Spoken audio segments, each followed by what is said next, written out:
PH concept काय असतो? पीएचचा formula झाला होता आपला, ठीक आहे. पीएच जो आहे that is minus log, negative log of H plus concentration. आणि हे आलं होतं ह्याच्या आधीच्या पॉईंटवरून, ऑटो आयनायझेशन ऑफ वॉटर मधून, जिथे आपण अशी रिएक्शन केली होती H2O in contact with H2O. तर त्यामध्ये काय होतं, एक वॉटर मॉलिक्यूल ऍसिड आणि दुसरा water molecule as a base act करतो. So इथून we get an equilibrium of H3O plus and OH minus. Okay. H3O plus OH minus. So ही अशी काहीतरी कंडिशन येते. इथे we get Kw as concentration of H3O plus and concentration of OH minus. Now there is experimentally determined value of concentration of H2O plus, which comes out to be 1 into 10 raised to minus 7.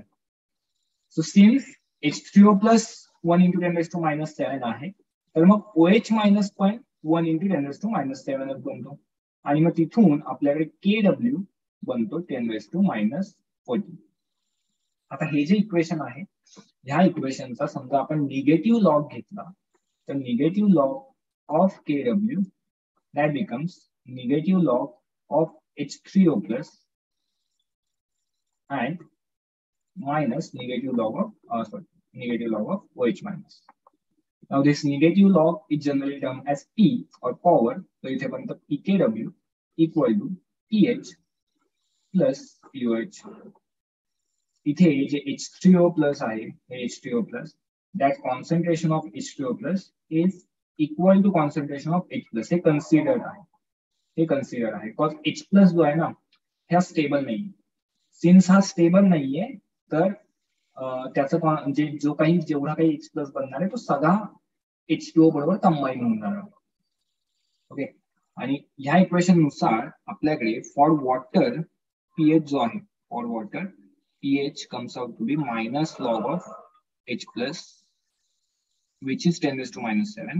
So हा बनतो minus log of 10 raised to minus 7. आता हा इथे एक rule apply होतो की log of a raised to x जर असेल तर that is x log of a. ठीक आहे. तर मग x ही पॉवर पुढे येते आणि मग minus minus that becomes plus. So इथे आपला pH जो आहे for water, this pH becomes equal to 7. आता जेव्हा आपण वॉटरमध्ये एखादा सबस्टन्स ऍड करतो, whenever we add any particular substance in water, तर इथे कंडिशन काय असते फॉर वॉटर? कंडिशन इज की जो Kw आहे ना तो फिक्स आहे. ठीक आहे. कंडिशन असते की Kw जो आहे तो फिक्स आहे and that is 10 raised to minus 14. हा फिक्स असतो. ठीक आहे. वॉटरसाठी, फॉर वॉटर म्हणते, सिन्स Kw आहेच वॉटरसाठी, तो बट ऑब्वियस वॉटरचाच असणार आहे, राईट. आणि that Kw is concentration of H plus into concentration of OH minus. नाव इथे कंडिशन काय बनते, तर if we add any particular substance, एखादा सबस्टन्स आपण ऍड केला की जो सबस्टन्स काय करतोय, that substance is changing concentration of H plus and OH minus. एखादा सबस्टन्स समजा H प्लस आणि OH मायनसचं कॉन्सन्ट्रेशन चेंज करतोय, तर तो कसं चेंज करतो बघा. If we have spaces which is increasing concentration of H plus, जर त्याने H प्लसचं कॉन्सन्ट्रेशन काय केलं, इन्क्रीज केलं, तर बाय धिस इक्वेशन इथे कंडिशन काय बनते, OH मायनसचं इक्वेशन, OH मायनसचं कॉन्सन्ट्रेशन कमी होऊन जाणार आहे, OH मायनस विल डिक्रीज, और वाइस वर्सा. समजा H प्लसचं कॉन्सन्ट्रेशन डिक्रीज झालं, H प्लसचं कॉन्सन्ट्रेशन डिक्रीज झालं, तर OH मायनसचं कॉन्सन्ट्रेशन काय होणार आहे, it is going to increase. हे इन्क्रीज होते. This is your condition. हे इन्क्रीज झालं तर हे डिक्रीज होते, हे डिक्रीज झालं तर हे इन्क्रीज होते. ही अशी कंडिशन असते, right. Now because of this condition आपल्याकडे आता इथून जे पुढे कन्सेप्ट चालू आहे ना ती आपण डिस्कस करतो, which is hydrolysis of salt. Hydrolysis of salt. बघा जे सॉल्ट आहेत ना, ते salt are the product of acid and water. आपण एक तुम्ही स्कूलमध्ये acid base neutralisation reaction study केली असेल. तर इथे कंडिशन काय असते, acid when react with base, त्याला ऍसिड एखाद्या बेसशी जेव्हा तो रिॲक्ट करतो तेव्हा तिथून आपल्याकडे फॉर्मेशन होतं सॉल्ट अँड वॉटरचं. सॉल्ट अँड वॉटरचं, ठीक आहे. बट ही जी रिॲक्शन आहे ना, ही आहे रिव्हर्सिबल रिॲक्शन. आता रिव्हर्सिबल आहे म्हणजे काय, तर समजा तुम्ही एखादा ऍसिड आणि बेस घेतला तर त्याचा जो प्रोडक्ट आहे तो सॉल्ट अँड वॉटर असणार आहे.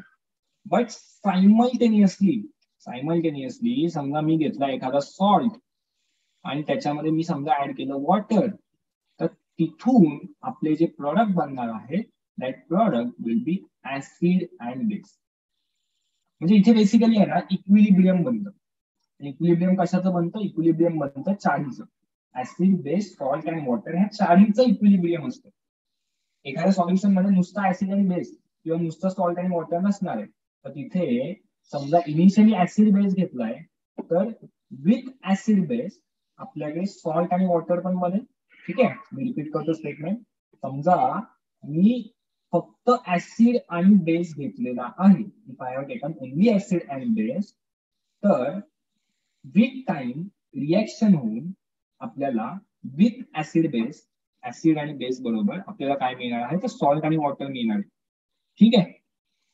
वेळ समजा मी सॉल्ट आणि वॉटर घेतलं असेल, if I have taken salt and water, तर सॉल्ट आणि वॉटर रिॲक्ट करून they are going to form acid and base. आणि हे कम्प्लीट नाहीये म्हणजे काय, तर आपल्याकडे under any circumstances acid, base, salt आणि वॉटर हे सगळं प्रेझेंट असणार. काय असणार आहे, हे सगळं प्रेझेंट असणार. म्हणजे आपण स्टार्ट केली ऍसिड आणि बेसने, ठीक आहे, तरी आपल्याला हे 40 मिळणार आहेत, आणि सॉल्ट आणि वॉटरने स्टार्ट केली तरी आपल्याला हे 40च्या 40 मिळणार आहेत. ही एक अॅनालॉजी असते फॉर रिव्हर्सिबल रिएक्शन. आणि तिथूनच आपण डिस्कस करतो about concept of hydrolysis of salt. Hydrolysis of salt काय असतं, तर hydrolysis of salt is basically, बघा इथे डेफिनेशन मी तुम्हाला देतो.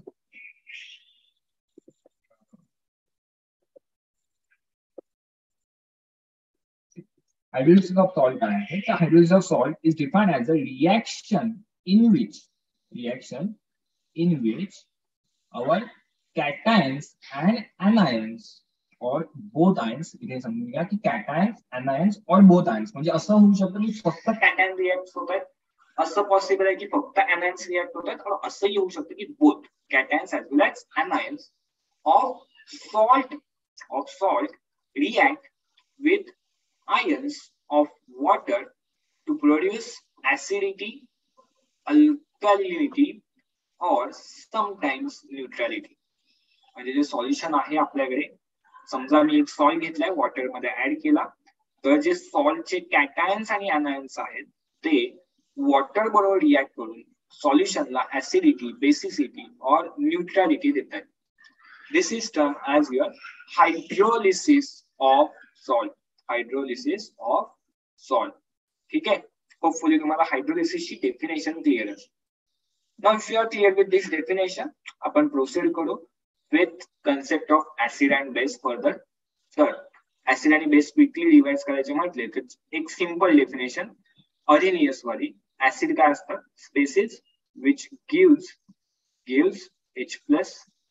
ठीक आहे, तर त्या ऍसिड्स ना I will denote as HA. Whereas base जे आहेत, again I will say areneous base, which are species which gives OH minus, ज्यांना आपण डिनोट करू as BOH.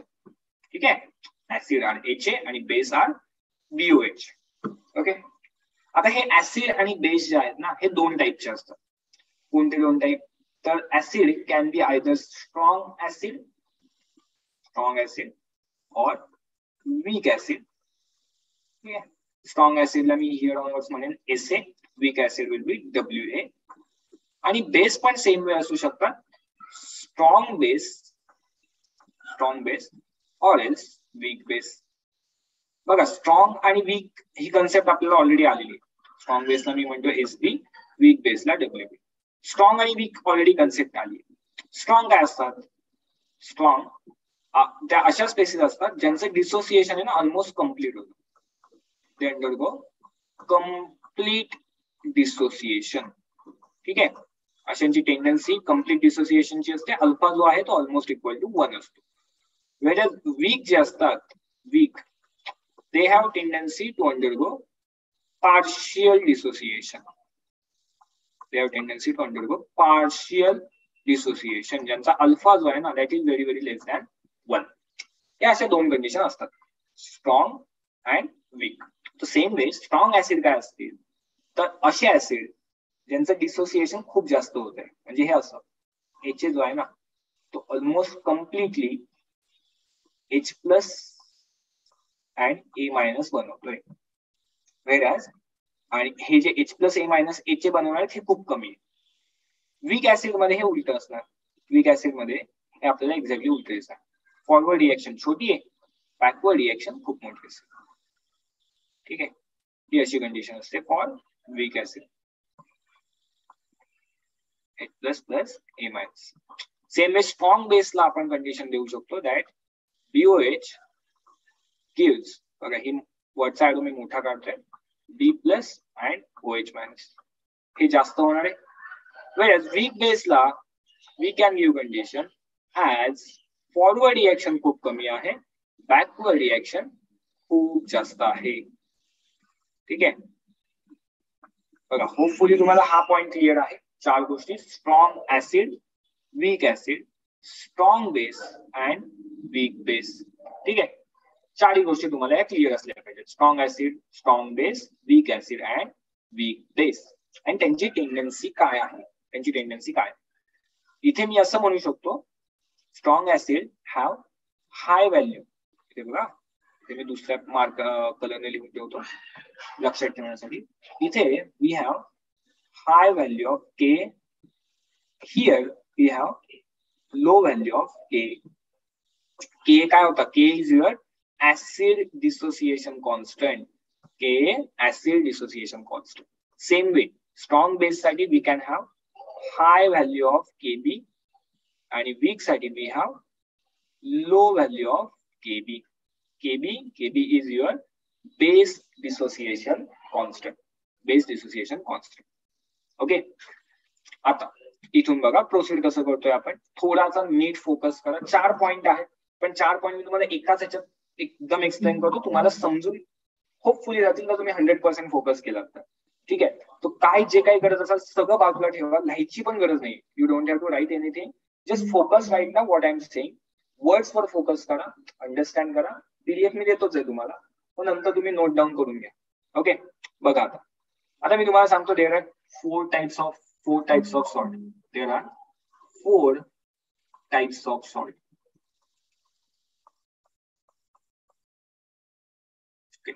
Four types of salt कोणते consider. First, we have strong acid, strong base salt. Second, we have strong acid, weak base salt. Third, weak acid, strong base salt. And fourth, weak acid, weak base salt. बघा 4 ऐसे combination बनवले. Strong strong, strong weak, weak strong आणि weak weak. Okay, हे झाले salt. बघा सॉल्टला एक इथे clarify करतो मी तुम्हाला. सॉल्ट साठी आपण स्ट्रॉंग सॉल्ट किंवा वीक सॉल्ट असं म्हणत नाही, आपण ते ऍसिड बेसच्या कॉम्बिनेशन मध्ये म्हणतो. स्ट्रॉंग ऍसिड आणि स्ट्रॉंग बेस ह्याचा सॉल्ट, हा सॉल्ट झाला स्ट्रॉंग ऍसिड स्ट्रॉंग बेस वाला सॉल्ट. हा झाला स्ट्रॉंग ऍसिड वीक बेस वाला सॉल्ट. हा वीक ऍसिड स्ट्रॉंग बेस वाला सॉल्ट आणि वीक ऍसिड वीक बेस वाला salt. These are your 4 types of salt. Okay, hopefully तुम्हाला इतपर्यंत क्लिअर असेल. ऍसिड जे होते, ऍसिड मी सांगितले 2 टाइप्स, 2 टाइप. एक होते स्ट्रॉंग ऍसिड, एक होते वीक ऍसिड. बेस अगेन सांगितले मी 2 टाइपचे, एक होते वीक स्ट्रॉंग बेस, एक होते वीक बेस. आणि ह्यांच्या कॉम्बिनेशन मधून we have 4 types of salt. Again मी इथे परत एकदा रिपीट करतो. दे हॅव हाय के ची व्हॅल्यू हाय आहे, इथे के ची व्हॅल्यू लो आहे, इथे केबी ची व्हॅल्यू हाय आहे आणि इथे केबी ची व्हॅल्यू लो आहे. ठीक आहे, बघा आता मी काय करतोय इथे नेक्स्ट लाईनला ऍसिड जे आहे त्याला आपण डिनोट करणार आहे as HA, base it will denoted as BOH, salt जे आहे ना सॉल्टला मी आता डिनोट करणार आहे बाय BA आणि वॉटर तुम्हाला माहिती आहे water is denoted as H2. बघा आता काय करतोय, तर let's assume we have salt plus water. तर सॉल्ट प्लस वॉटरची रिएक्शन रिव्हर्सिबल असणार आहे आणि ती देणार आहे आपल्याला ऍसिड प्लस बेस, ऍसिड आणि बेस देते. Right, now salt is BA. If BA react with H2, it will form HA and BOH. ठीक है, it will form HA and BOH. Now this HA and BOH, acid and base, will have tendency to undergo dissociation. Me repeat करतो, acid आणि base जे आहेत त्यांना dissociation व्हायची tendency असेल. So इथे मी एक इक्विलिब्रियम बनवतो, अजून एक हे वाला इक्विलिब्रियम असेल H प्लस A मायनस, हे वाला H प्लस A मायनस, आणि इथे इक्विलिब्रियम असेल आपल्याकडे B plus plus OH minus. Okay, आता इथे बघा रे, इथे आपल्याकडे वर्क करणार आहे के, कलर चेंज करतो मी के साठी, इथे आपल्यासाठी असणार आहे KA आणि इथे असणार आहे KB. ठीक आहे, तर माझ्याकडे आहे फर्स्ट टाईपचा सॉल्ट, माझ्याकडे फर्स्ट टाईपचा सॉल्ट आहे that is your strong acid strong base, strong acid and strong base. तर इथे माझा सॉल्ट घेतला मी BA, त्या टाईपचा सॉल्ट, त्याची रिएक्शन केली विथ वॉटर बरोबर H2O बरोबर, तर इथून बनतोय माझ्याकडे HA and BOH. ठीक आहे, आता मी एक्झाम्पलच्या टर्म्स मध्ये घेतो. एक्झाम्पलच्या टर्म्स मध्ये स्ट्रॉंग ऍसिड जे आहे ना, स्ट्रॉंग ऍसिडचं एक्झाम्पल घेऊ आपण HCl आणि स्ट्रॉंग बेसचं एक्झाम्पल घेऊ आपण NaOH. तर ह्याचा जो सॉल्ट असेल तो असणार आहे NaCl. आता NaCl ला if I add in water, NaCl ला if I add in water, तर इथे काय होणार आहे, Na जो आहे, NaCl जो आहे, it will undergo complete dissociation ना रे. का, कारण HCl आणि NaOH आहेत स्ट्रॉंग ऍसिड स्ट्रॉंग बेस, दोघंही काय आहेत, स्ट्रॉंग आहेत ना, तर त्यांची टेंडन्सी आहे टू फॉर्म आयन्स. तर मग इथे काय बनणार आहे, इथे बनणार आहे आपल्याकडे Na plus plus Cl minus आणि H2O चे आयन्स पण लिहिले, तर that will B H plus and OH minus. हे असं बनेल. होपफुली हे तुम्हाला लक्षात येते मी काय लिहिलंय ते. ठीक आहे, ही वाली जी रिएक्शन आहे ना, होपफुली तुम्हाला समजत असेल की जे आपले ऍसिड्स आहेत बघा, हे वाले स्ट्रॉंग ऍसिड स्ट्रॉंग बेस आहे. Now they have tendency to undergo complete dissociation. Now since they have tendency to undergo complete dissociation, third, I need this separated part. Okay, यांची टेंडन्सी आहे to undergo complete dissociation. Now because of this इथे काय बनणार आहेत रे, इथे बनणार आहेत आपल्याकडे ions. We will have formation of ions. आता ह्यालाच मी डायरेक्ट ह्याचा एक्झॅक्टली अपोजिट समजा घेतला बघा, ह्याचा एक्झॅक्टली अपोजिट घेतला which is weak acid and weak base. Weak acid and weak base. Weak ऍसिडचं एक्झाम्पल घेऊया आपण CH3COH acetic acid, this is weak acid. आणि वीक बेसचं एक्झाम्पल घेऊ आपण NH4OH अमोनियम हायड्रोक्साईड. तर ह्यांचा जो सॉल्ट आहे दॅट इज CH3CONH4. याची रिएक्शन केली मी H2O बरोबर. तर बघा इथून जे ऍसिड आणि बेस बनतंय, बघा क्लिअर होईल तुम्हाला पटकन. इथून जे ऍसिड आणि बेस बनतंय हे दोन्ही ऍसिड आणि बेस काय आहेत, दोघही आहेत वीक. सिन्स दोघे पण कसे आहेत, वीक आहेत, तर त्यांची टेंडन्सी काय असेल, त्यांची टेंडन्सी असेल टू नॉट अंडरगो डिसोसिएशन. तर इथे काय होणार, इथे ते कंबाईन फॉर्म प्रिफर करणार आहेत, राईट. इथे त्यांचा प्रिफरन्स काय असेल, to have a combine form. का कंबाईन फॉर्म, कारण इथे वीक आहेत ना, वीकची टेंडन्सी तर तीच आहे, to have a combine form, right. आता इथे जर दोघांमध्ये डिफरन्स बघितला, तर इथे देर इज नो रिएक्शन. इथे काय म्हणतोय बघा, इथे रिएक्शन नाहीच झाली ना, इथे आयन्स बनले, तो रिएक्शन झालीच नाही, there is no chemical reaction. आणि since there is no chemical reaction, what we can say, तर देर इज नो हायड्रोलिसिस. इथे ना हायड्रोलिसिस झालंच नाही. Whereas इथे आपण काय म्हणू शकतो, for this reaction we can say there is hydrolysis. आणि हायड्रोलिसिस कोणाचं झालंय, तर निगेटिव्ह दॅट इज anion आणि पॉझिटिव्ह दॅट इज कॅटॅन. तर there is hydrolysis of positive and negative ions.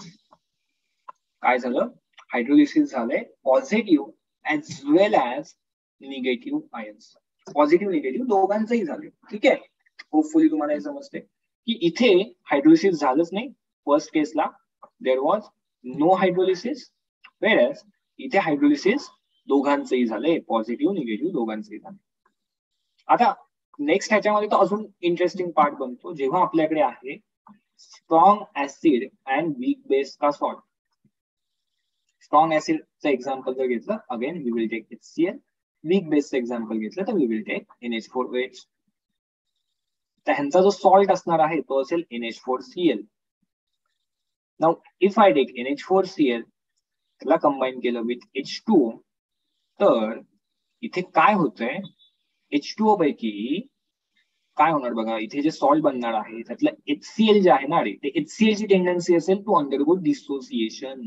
HCl काय प्रिफर करेल, टू अंडरगो डिसोसिएशन. तर मग इथे बनणार माझ्याकडे H plus plus Cl minus.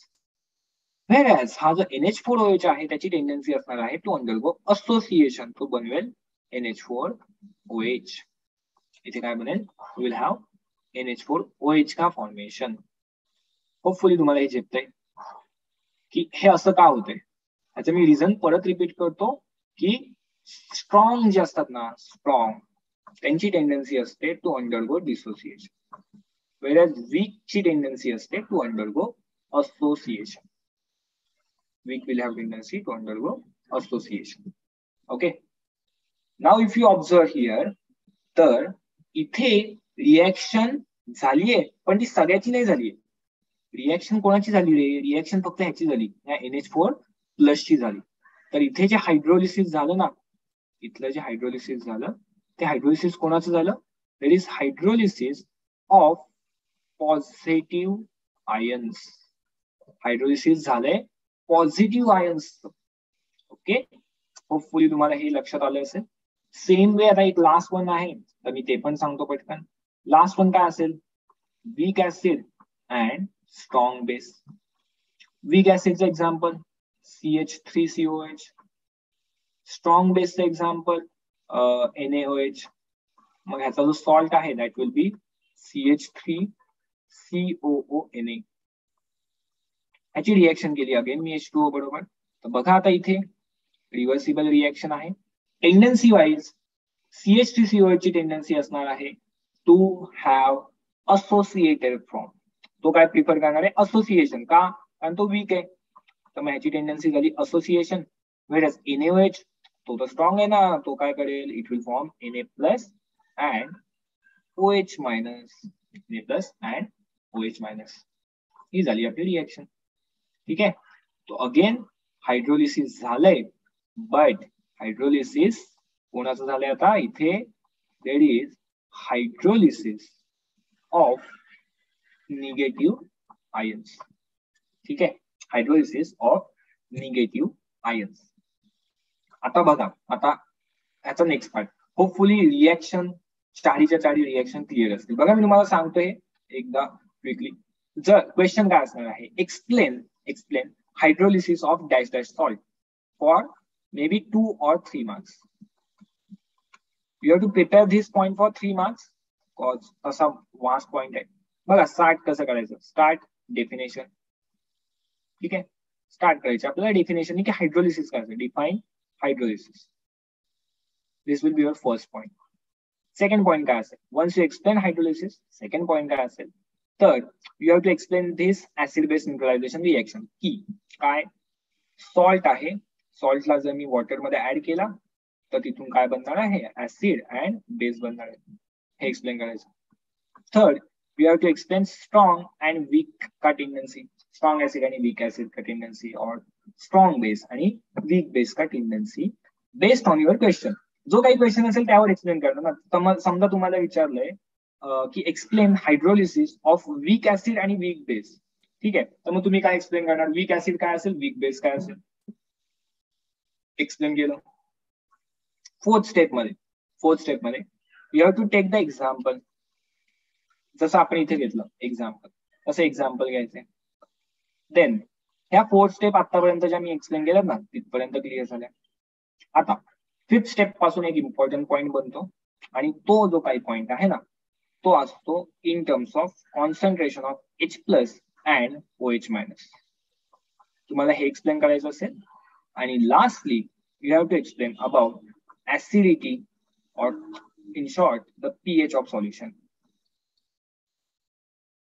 झाले 6 पॉइंट, 3 मार्क पक्का झाले तुमचे. ठीक आहे, सिंपल ऍज दॅट. आता बघा इथे फर्स्ट केस मध्ये काय झालं रे, तर जो काही H2O डिसोसिएट होतोय, जी काही अमाऊंट H2O ची डिसोसिएट होते ती ऍज इट इज राहणार आहे. ऍज इट इज का राहते, अरे काय ऍज इट इज राहते, because there is no hydrolysis, reaction झालीच नाहीये ना. तर मग इथे मी काय म्हणू शकतो, concentration of H+ will be equal to concentration of OH- which will be equal to 10⁻⁻⁷. का, कारण हे कालचं म्हणजे लास्ट लेक्चर मध्ये आपण बघितलेलं आहे, हे एवढंच होतं. आणि सिन्स H+ चं कॉन्सन्ट्रेशन 10⁻⁷ आहे, तर इथे pH will be equal to -log of H+ and that will come out to be 7. That is, solution will be neutral. Solution इथे काय असणार आहे, तर न्यूट्रल बनणार आहे for first case. Okay, second case मध्ये बघा रे, सेकंड केस मी तुम्हाला नंतर एक्सप्लेन करतो. पहिली थर्ड आणि फोर्थ करतो. इथे बघा, इथे there is hydrolysis of positive ion. बघा ह्या पॉझिटिव्ह आयन्सचा हायड्रोलिसिस मधून तुम्हाला काय झेपवायचंय, हायड्रोलिसिस कोणाचं झालंय, पॉझिटिव्ह आयन्सचं झालंय. अरे जर पॉझिटिव्ह आयन्सचं हायड्रोलिसिस झालंय तर ते कोणाबरोबर होतोय, बघा ना, इथला पॉझिटिव्ह आयन्स कोणाशी कंबाईन होतोय, OH शी कंबाईन होतोय, which means concentration of OH- काय होणार, इट विल डिक्रीज. होपफुली हे तुम्हाला समजतंय की तो रिॲक्ट होतोय ना रे, OH- जर रिॲक्ट होतोय तर त्याचं कॉन्सन्ट्रेशन काय होणार, त्याचं कॉन्सन्ट्रेशन डिक्रीज होणार. इफ इसका concentration decreases by mean H+ का कॉन्सन्ट्रेशन विल इंक्रीज. H+ का concentration will increase. End if H+ का कॉन्सन्ट्रेशन इंक्रीज तर -log of H+ काय होणार, अरे तो डिक्रीज होणार ना. का, अरे निगेटिव्ह आहे, निगेटिव्ह तर डिक्रीज होणार, बरोबर. त्याचं कॉन्सन्ट्रेशन डिक्रीज होणार, विच मीन्स pH काय झाला, pH डिक्रीज झाला. pH डिक्रीज झाला म्हणजे काय, दॅट इज <7 झाला. आणि <7 झाला म्हणजे सॉल्युशन ऍसिडिक बनलं, तर हे तुम्हाला एक्सप्लेन करायचं, हे एक्सप्लेन करायचं फिफ्थ आणि सिक्स्थ पॉइंट मध्ये. हे तुम्ही नीट एक्सप्लेन केलं की तुमचे गॅरंटीड 3 मार्क्स बनले. ओके, बघा आता तुम्ही ना हे माझ्याबरोबर तुम्ही तुमच्या इथे ट्राय करा कसं होतंय. आता सेकंड केस मध्ये इथे बघा, इथे there is hydrolysis of negative ions. Negative ions hydrolyse होत आहेत, म्हणजे निगेटिव्ह म्हणजे हा वाला पार्ट हायड्रोलाइज होतोय. हा कोणाबरोबर होतोय, तर H बरोबर होतोय. म्हणजेच काय, concentration of H plus will decrease. जर concentration of H plus decrease झालं तर आपण असंही म्हणू शकतो की concentration of OH minus will increase. Okay, cause आपल्याला KW कॉन्स्टंट ठेवायचं आहे. KW कॉन्स्टंट ठेवायचं आहे. ओके, सो H प्लस चं कॉन्सन्ट्रेशन डिक्रीज झालंय म्हणजेच minus log of H plus हा इन्क्रीज होणार. ओके, आणि हा जर इन्क्रीज झाला तर pH पण काय होणार, इन्क्रीज होणार, which means that will become greater than 7. आणि ग्रेटर दॅन 7 झाला, ग्रेटर दॅन 7 झाला म्हणजेच सॉल्युशन झालं आपलं बेसिक. सॉल्युशन इथे काय बनेल तर बेसिक बनेल और अल्कलाइन बनेल. त्याचा आपण असंही म्हणू शकतो की सॉल्युशन विल बिकम अल्कलाइन. ठीक आहे, होपफुली शिकलेला आहे. असा थोडासा डिफिकल्ट किचकट पॉइंट आहे, बट मी ट्राय करतोय तुम्हाला ते सिम्प्लिफाय करायचं. होपफुली तो झेपतोय तुम्हाला. मला at the end of lecture नक्की सांगाल कितपत झेपलाय. जर नसेल झेपला तरी सांगाल. I have no problem repeating this point. ठीक आहे, हा अख्खा पॉइंट मला रिपीट करायला पण काही प्रॉब्लेम नाही, बिकॉज आहे इम्पॉर्टंट आहे, व्हेरी व्हेरी इम्पॉर्टंट पॉइंट आहे. आता इथे बघा, इथे इथे तुम्हाला झेपवायचंय. सी, इथे काय होतंय, इथे पॉझिटिव्ह आयन आणि निगेटिव्ह आयन दोन्ही रिॲक्ट करतात. आता तुम्ही असं दोन्ही रिॲक्ट करतायत तर दोघांचंही कॉन्सन्ट्रेशन कमी होणार.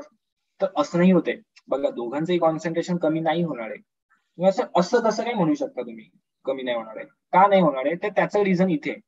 सी, हे जे आहेत ना वीक ऍसिड आणि वीक बेस, बघा वीक ची टेंडन्सी, आपण असं नाही म्हणलं की ते डिसोसिएट होत नाही, ते होत आहेत डिसोसिएट, बट ते काय होत आहेत, पार्शियली डिसोसिएट होत आहेत. ते कसे डिसोसिएट होत आहेत, पार्शियली डिसोसिएट होत आहेत. नाउ सिन्स ते पार्शियली डिसोसिएट होत आहेत, आता जर ते पार्शियली डिसोसिएट होत आहेत ना रे, तर H प्लस का कॉन्सन्ट्रेशन and OH माइनस का concentration will be is dependent on Ka and Kb. तुम्हाला झेपेल हे आता कसं. सी, इथे आपण कुठेतरी Ka आणि Kb लिहिला होता बघा इथे, इथे Ka आणि Kb मेन्शन केला होता. त्याचं इक्वेशन, ठीक आहे इक्वेशन नाही लिहिलं आपण, but yes we have mentioned this point की low K असतो और low Kb असतो. आणि तर K Kb काय आहे, K is equal to concentration of H plus into H plus A minus upon HA, आणि Kb जो आहे that will be concentration of B plus OH minus upon BOH. Right.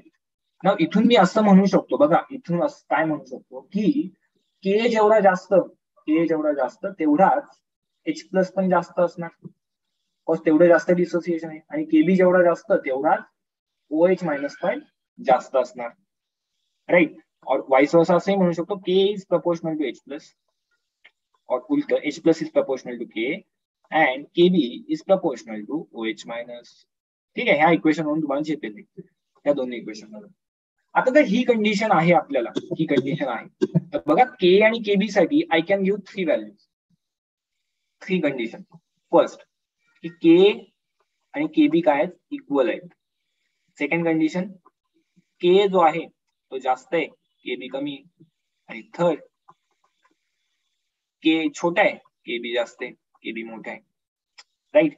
आता बघा K आणि Kb जर same असतील, if आता हे मी ह्याच्यासाठी म्हणत नाही, ह्याच्यासाठी म्हणत नाहीये, हे मी जनरल म्हणतोय की K आणि Kb जर सेम असतील तर ते काय इंडिकेट करतं, जेवढं ऍसिडचं डिसोसिएशन होणार तेवढंच बेसचं डिसोसिएशन होणार, which means H plus will be equal to OH minus. H plus आणि OH मायनस काय असणार आहेत, सेम असणार आहेत. सेकंड कंडिशनला Ka मोठा आहे, Kb छोटा आहे, म्हणजे ऍसिडचं डिसोसिएशन जास्त झालंय, विच मीन्स H प्लस is greater than OH minus. H plus जो आहे ना तो मोठा आहे, OH मायनस कमी आहे. का, कारण ऍसिडचं डिसोसिएशन जास्त आहे, ऍसिड जास्त डिसोसिएट होतोय तर H प्लस जास्त झाला. आणि लास्टली सेम असंच म्हणू शकतो ना, बेस जर डिसोसिएट जास्त झाला तर H+ कमी असेल, OH मायनस जास्त असेल. आणि ह्या तिन्ही कंडिशन आपण आता बघितलेल्या आहेत. जर H+ OH मायनस सेम आहे तर सॉल्युशनचा pH जो आहे that will be equal to 7. Solution is neutral. If H+ is higher, pH काय असेल, less than 7, solution is acidic. आणि H+ जर कमी असेल, pH जास्त असणार, pH will be greater than 7 and solution will be basic. Solution will be basic. बघा, हे जर झेपलं ना तुम्हाला हा वाला पॉइंट, तर समजून जा की हे मॅथ्स फिक्स झाले आपले थेरीसाठी. एमसीक्यू मधून इथून क्वेश्चन बनतो, बट खूप जास्त पण नसेल. तसा हा एमसीक्यूचा पण इम्पॉर्टंट आहे पॉइंट, बट मी तो आता त्याच्यात नाही पडत. ते थेरी पॉइंट वाईज सांगतो, खूप जास्त इम्पॉर्टंट आहे. आणि yes, that is about the hydrolysis of salt. हे सोडून आपण ह्याच्या पुढे आता काहीच नाही हायड्रोलिसिस मध्ये. एवढंच आहे. तुम्हाला काय आता लक्षात ठेवायचंय, अजून एक्स्ट्रा काय लक्षात ठेवायचंय, तर बुक मध्ये you will find examples of strong acid and strong base salt जे आहेत ना, त्यांचे एक 2-4 एक्झाम्पल दिलेले. तर lastly you will have to remember those examples. हे एक्झाम्पल्स लक्षात ठेवायचे. आणि बाकी तर आय एक्सप्लेन ऑल 4 टाइप्स, चारीच्या टाइप्स एक्सप्लेन केलेत. विथ कसं काय होतंय एक्सप्लेन केलेलं आहे. आणि काय पॉइंट्स मेन्शन झाले पाहिजेत हे पण सांगितलं. आता इथे salt, we can change the salt. ठीक आहे, टेक्स्टबुक मध्ये you will find different salt as well. It is really fine. जे काही आहेत ना सॉल्ट, त्यानुसार कॅल्क्युलेशन करायचे. ओके, सो होपफुली आजचा जो काही पॉइंट सांगितला तो क्लिअर असेल. मला एकदा चॅट बॉक्स मध्ये सांगाल की जे एक्सप्लेन केलंय about hydrolysis of salt clear आहेत का चारही पॉइंट. जर ते क्लिअर असतील तर तुम्हाला ते थोडं आता एक्सप्लेनेशन तुम्हाला लिहावं लागेल. मी सांगितलं होतं की थोडं फोकस करा या पॉइंटवर. जे काही एक्सप्लेन केलंय हे जर क्लिअर असेल तर you can refer the textbook. Textbook मध्ये वर्डिंग वाईज नीट आहे, फक्त आता तुम्हाला नोट्स मध्ये उतरवायचे. सो तुमचा टास्क आहे आजसाठी की जे तुम्ही लिहाल ना आता हायड्रोलिसिस, तर ते तुम्हाला लिहून मला फक्त सबमिट करायचंय ग्रुपवर. एक पीडीएफ बनवा, हायड्रोलिसिस ऑफ सॉल्ट आणि 4 एक्झाम्पल्स जे आहेत तुम्हाला रेफर करण्यासाठी. You can refer page number 54 and 55, 53, 54 and 55. 3 page you can refer. As I said, तुम्हाला जे 6 पॉइंट बनवायचे ते पण मी इथे मेन्शन केले. प्रत्येकाचे हे असे 6 पॉइंट बनवायचे, प्लस 1 or 2 पॉइंट तुम्ही ऍड करू शकता नक्कीच. तर असे बनवायचे चारीसाठी आणि ते जे लिहाल ते मला ग्रुपवर सबमिट करायचे. आत्ताच्या आत्ता लगेच करून टाका. कन्सेप्ट ताजी तवानी आहे, तर लगेच लिहायला पण सोपी जाईल. ठीक आहे, सो आय एम एक्सपेक्टिंग की पटापट तुम्ही मला ग्रुपवरती सेंड कराल लवकरात लवकर. ओके, सो चला मी एंड करतो आजसाठी. हायड्रोलिसिस ऑफ सॉल्ट केलेला आहे कम्प्लीट आपण. उद्याच्या लेक्चर मध्ये we will be discussing about the buffer solution and then अजून एक छोटासा थेरी पॉइंट आहे. ठीक आहे, चला bye bye, good night, and I am waiting for your replies on group.